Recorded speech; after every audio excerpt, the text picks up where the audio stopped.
Oke, halo semuanya. Kembali lagi bersama saya, Arya Bintara. Nah, hari ini kita akan membahas mengenai kenalan kita dengan trigonometri, ya. Ya, tanpa lama-lama, langsung saja kita mulai kenalan dengan dia. Let's go. Oke, pertama eh, saya ingin kalian melihat dulu dua segitiga ini. Nah, ini dua segitiga ini ada segitiga yang kecil dan ada segitiga yang lebih besar dengan ukurannya masing-masing ya. Ini ada yang 3 dan 6 dan di sini ada yang 5 dan 10. Serta mereka di sini dua-duanya adalah siku-siku. Oke. Nah, dari dua gambar ini yang dapat saya katakan adalah bahwa sudut di sini, ini sudut ini, sudut ini dan sudut ini itu besarnya sama.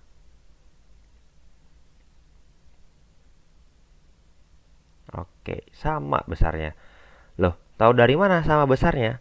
Nah, bisa mengetahui ini jadi sama besar itu nanti bisa diketahui dengan pembuktian trigonometri. Nah, jadi trigonometri ini ada berhubungan dengan panjang segitiga, panjang, dan ada berhubungan dengan sudutnya dari suatu segitiga. Oke, nah sekarang kita akan lihat apa sih pengertiannya. Nah, pengertiannya adalah trigonometri itu salah satu dari bidang matematika yang dia mempelajari tentang hubungan. Nah, ini ingat hubungan sudut dan panjang dari suatu segitiga.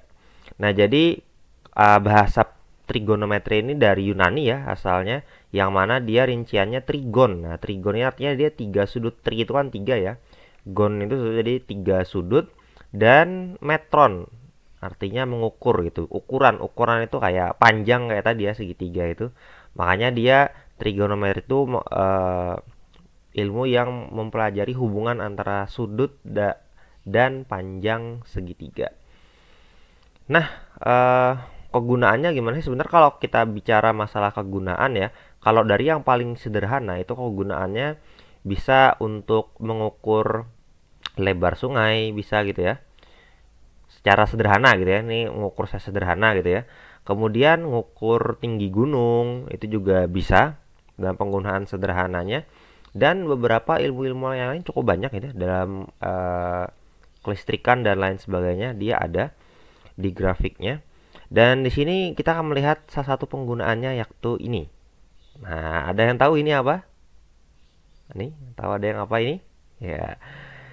Nah, ini adalah Voyager 2. Nah, ini Voyager 2. Voyager 2 ini adalah salah satu wahana antariksa yang dilepaskan pada tahun 1977 dan sampai sekarang masih di luar angkasa, dan dia tahun 2018 kemarin sudah keluar dari tata surya kita, ada apa namanya Bima Sakti ya. Bima Sakti. Nah, dia sudah keluar dari eh, apa antariksa kita. Nah, apa hubungannya dengan apa namanya trigonometri? Jadi trigonometri itu salah satunya digunakan untuk perhitungan bidang astronomi. Nah, ini kan bidang angkasa ini kan astronomi ya. Yang ini dimana dia mengukur apa namanya memperkirakan jalurnya si Voyager ini gitu. Nah, memperkirakan apa jalur lintasnya itu bagaimana. Nah, ini apa namanya salah satu penggambarannya seperti ini kira-kira. Nah, gitu ya. Nah, untuk yang ini sebenarnya selain yang tadi sudah saya sebutkan, tentu ada penggunaan-penggunaan lain dalam bidang yang lain juga. Nah, bisa kalian cari di Mbah Google itu pasti banyak ya. Oke, kita akan lanjutkan. Nah, sekarang kita akan ke trigonometri pada segitiga siku-siku. Nah, ini salah satu trigonometri yang paling umum dan yang paling dasar gitu ya. Nah, jadi yang paling dasarnya kita mulai dari sebuah segitiga siku-siku. Nah, ini sebuah segitiga siku-siku ya. Ingat, ini segitiga siku-siku. Rumus ini nanti harus di segitiga siku-siku, nggak bisa di segitiga sembarang. Ya. Di luar segitiga siku-siku nggak bisa ya, untuk rumus yang akan kita bahas ini. Oke, di sebuah segitiga siku-siku ini kalau kalian perhatikan dia ada, ini sudutnya ada sudut theta ya. Ini namanya theta ya, sebutannya theta. Nah, theta ini dia di sebuah segitiga siku-siku yang mana dia segitiga siku-sikunya ini punya sisi miring. Nah, ini sisi miring ya. Sisi miring ini adalah sisi yang paling panjang. Nah, kemudian dia di sini ada yang samping. Artinya apa sih? Di samping ini artinya dia berada di samping sudutnya gitu. Jadi dia ada di apa ya? Berdekatan dengan sudutnya, berhiga apa? Di samping gitu. Dihiga sudutnya gitu ya. Ini dihiga sini nih, dihiga gitu ya. Dan kemudian ini ada di depan. Nah, ini artinya dia di depan sudut. Coba lihat nih sisi ini sisi ini itu dia berada di depan dari sudut ini, berhadapan gitu ya, di depan gitu. Makanya dia di sini disebut dengan sisi depan. Kalau ini tadi namanya sisi samping karena dia berada di samping, di higa gitu ya. Nah, rumus dasarnya, nah di sini dia ada 3 trigonometri dasar yang perlu kalian ingat dan ketahui, yakni ada sin, ada cos, dan ada tan. Nah, sin theta itu rumusnya adalah depan miring. Jadi sin theta itu depan per miring. Maka biasa orang nyingkatnya dengan sin demi itu. Sin depan miring. Nah, cos itu samping per miring. Nah, makanya orang biasa nyebutnya kosami. Cos samping miring. Dan tan itu depan samping, artinya ini depan per samping. Makanya orang nyebutnya biasanya tan desa. Oke ya. Nah, mungkin kalian masih agak bingung, kita akan lihat langsung bagaimana perhitungannya di contoh berikut. Oke, kita bahas dulu contoh gampang ya. Oke. Tentukan sin theta, cos theta, dan tan theta dari gambar berikut ini. Nah, lihat ini tan tetanya di sini ya. Oke, kita tentukan dulu sin theta. Nah, sin tadi ingat apa? Sin itu sin demi, depan miring ya. Demi ya, depan miring. Nah, di depan sudut kita lihat. Sudutnya di sini, di depan sudut berapa panjang sisinya? Nah, panjang sisinya adalah ini ya. Nah, artinya berarti di sini 6. Miringnya berapa miring? Miring itu yang paling panjang. Dari ketiga sisi ini yang paling panjang yang mana? Ya, bisa kelihatan ya. Ini yang paling panjang ya garisnya.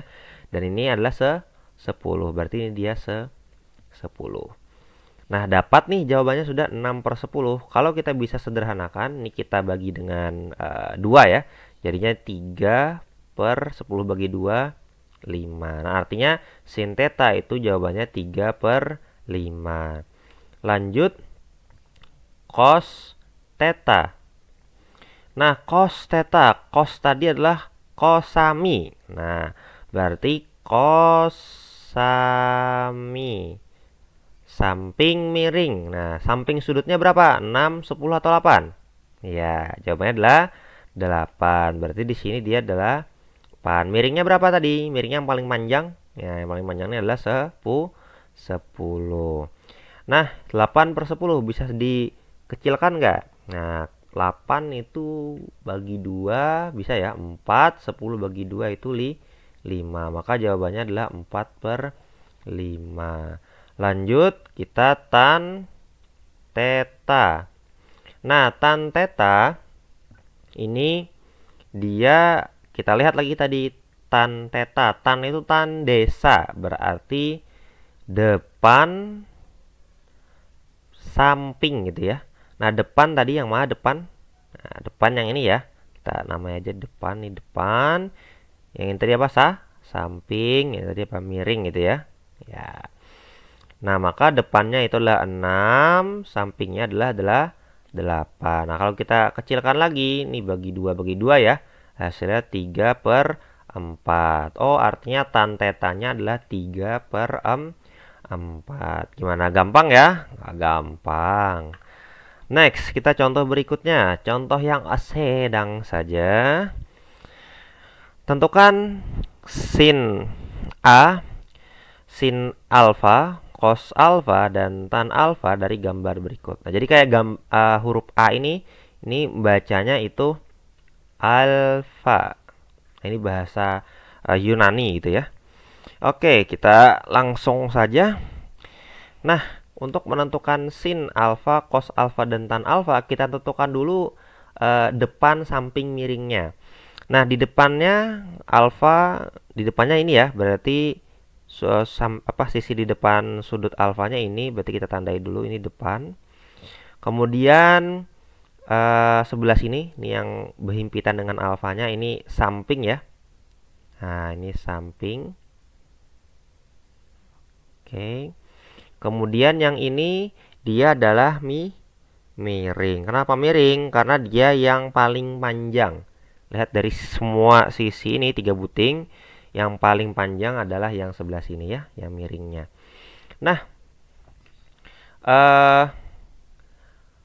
maka kalau dilihat ya, kalau dilihat dari gambar ini, untuk mencari nanti sin alfa itu kan dia sin demi depan miring ya. Berarti miringnya harus kita cari tahu dulu dong berapa panjangnya.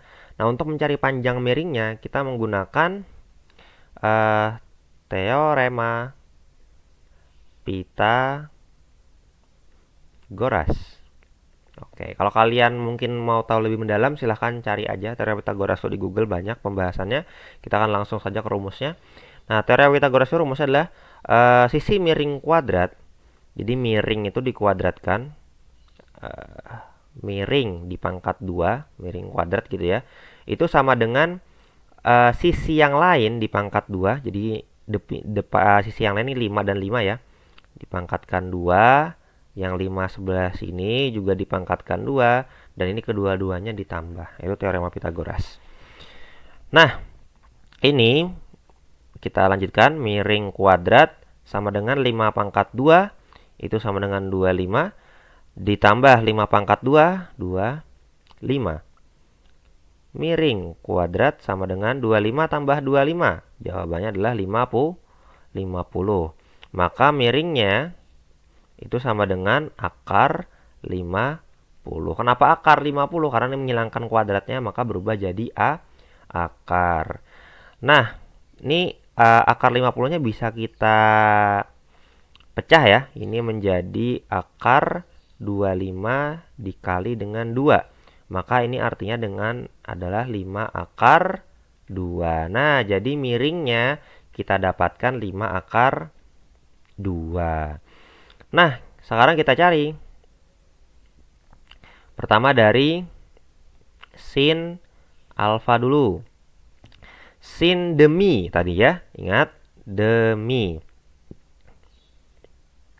Depan miring gitu ya.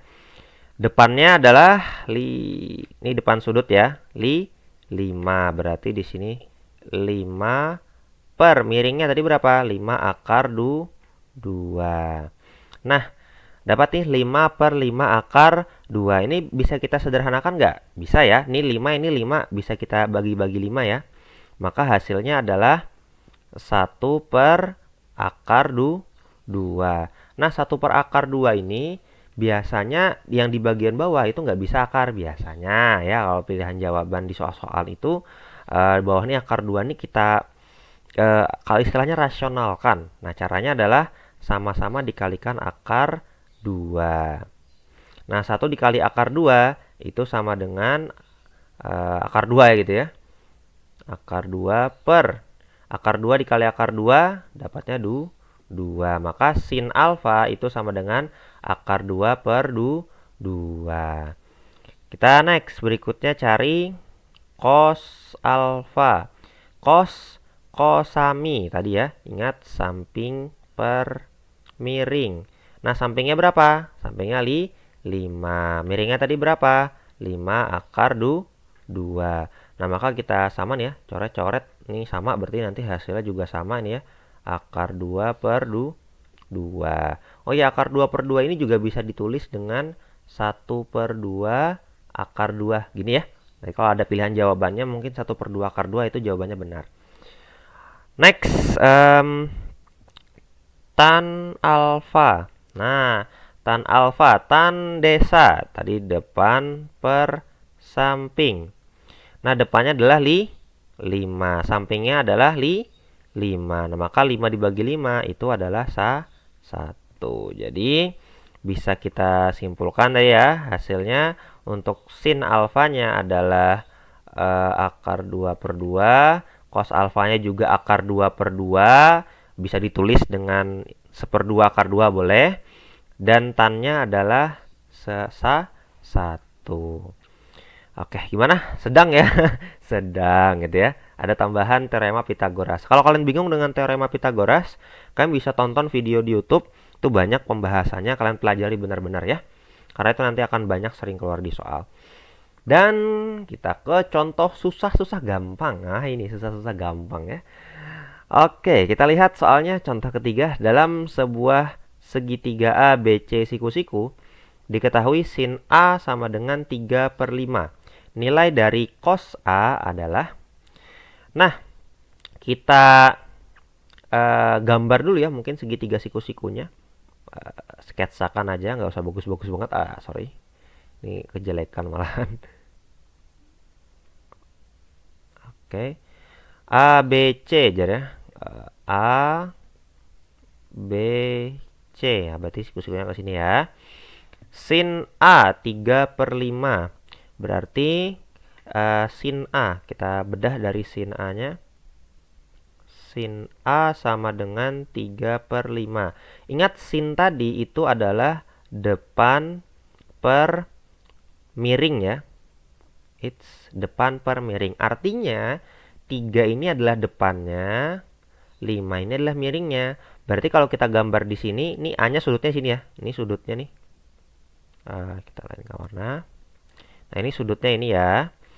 Depan sudutnya ini sisi yang mana? Nah, sisi di sini kan. Berarti di sini dia panjangnya 3. Nah, kemudian miringnya mana? Nah, yang paling panjang di antara 3 garis ini yang mana? Yang ini ya. Berarti di sini dia 5. Nah, gitu. Nah, setelah kita sketsakan, kita coba jawab pertanyaannya. Pertanyaannya adalah mencari cos A. Ingat, cos itu dia tadi cosami. Sami. Samping miring. Nah, sampingnya, ini sudut A-nya di sini, sampingnya berapa panjang ya? Nah, ini belum diketahui ya. Nah, maka karena belum diketahui, kita cari tahu dulu panjangnya dengan menggunakan tadi trigonometri. Nah, kita cari samping. Nah, kita cari sisi sampingnya ya. Nah, sama seperti yang tadi, pakai teorema Pitagoras. Teorema Pitagoras itu miring kuadrat. Miringnya di sini 5 ya. Berarti 5 kuadrat sama dengan sisi yang lain. Tadi 3 kuadrat ditambah sisi yang lainnya yang samping ini ya. Ini berarti samping kuadrat. 5 pangkat 2, 25 sama dengan 9 tambah samping kuadrat. Nah, karena kita cari samping kuadratnya, berarti 9-nya kita pindah. Jadi 25 kurang 9 samping kuadrat. 25 kurang 9 dapat 16. Nah, maka untuk mencari SA-nya, SA-nya aja, sampingnya aja, kita akarkan. Nah, didapatkan ini 4 ya, karena 16 4. Nah, berarti panjang sampingnya itu adalah 4. Nah, karena dapat 4 ya, maka tinggal kita hitung cosnya tadi. Artinya di sini dia 4, miringnya tadi 5. Sehingga jawabannya adalah 4 per 5. Gimana? Susah-susah gampang? Wah, enggak juga dong, bisa ya. Oke, nah sekian untuk materi di kesempatan kali ini. Terima kasih sudah menyaksikan sampai habis. Kalau kalian ada pertanyaan, mau diskusi dan mungkin ada ternyata mungkin menurut kalian ada jawaban yang salah, mungkin ternyata silahkan kalian drop di kolom komen, kita diskusi di sana ya. Sehari mengajar, selamanya menginspirasi bersama Arya Bintara. Sampai ketemu di video materi berikutnya. Bye bye.